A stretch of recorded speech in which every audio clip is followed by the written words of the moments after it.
Isa din ba ito sa favorite nyo? Ang fried rice na overload nga ito sa sahog. Hey guys, magluluto tayo ngayon ng fried rice. At guys, nakikita nyo ba ang hawak-hawak ko na ito? Ito po yung mga sangkap ngayon na gagamitin natin sa ating fried rice. At meron din tayong itlog. At syempre, meron din tayong cabbage ngayon na ilalagay. At ayan na nga, may malilit na carrots and then may green peas din tayo. At sili, onion, and garlic syempre. Kaya ngayon guys, samahan nyo na ako kung paano ako magluto ng fried rice ngayon. Let's go! Nagpainit nga ako ng kawali at naglagay ng kaunting mantika dahil lulutuin na natin ngayon unang-una ang itlog. At after nga maluto ay hiniwa-hiwa na or dito na nga mismo sa pan na ito in-slice ang itlog. At after nga niyan ay itatabi muna natin at sunod naman natin gawin.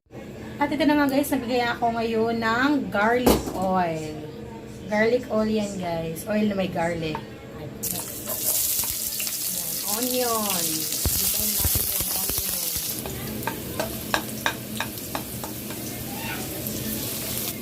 Hotdog na maliliit. Hiniwa na maliliit. Carrots. Ayan, hiniwa ng maliliit din. Igisahin natin ngayon yung carrots para. At ngayon guys, naglagay tayo ng pampalasa. Ang maasim kulay dilaw. Alam niyo na yan guys kung ano yan. At syempre, maglagay din tayo ng paminta o black pepper na. Ayan. Buhos. At ito nga guys, yung tira naming kanin kagabi. Ito na yung gagamitin natin at ilalagay. Ayan. Tirang kanin namin yan kagabi. Yan ang gagawin naming fried rice ngayon. Diba? Bahaw na kanin.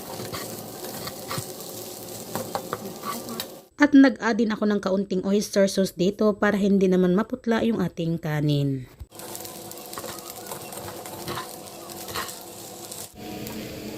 Asin, kaunting asin. Lagay tayo kaunting asin.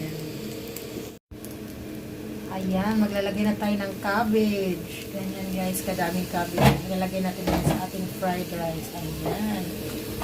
Super healthy talaga ang ating fried rice ngayon. May carrots na, may cabbage pa. Saan kayo dyan? At yung itlog nga na pinrito natin kanina guys, ilalagay na nga natin. Ayan. 4 na pirasong itlog yan. Ganyan kadami. Ang aming nilalagay ngayon para sa aming fried rice. Ayan. Tapos, lagyan natin yung green peas. Ayan. Isang latang maliit na green peas yan guys. Yung malambot na. Yung ready to use, ready to eat na ganun. Ayan, kaya panghuli namin siya nilagay.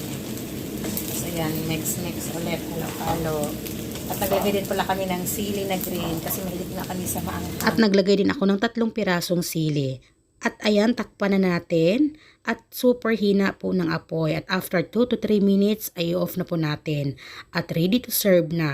Ayan na, maglalagay na tayo ngayon sa plato. Syempre, let's eat. Tikman na natin ang ating napakasarap na fried rice overload nga sa sahog. Kaya kayo guys, gawin nyo na ito sa inyong mga tahanan.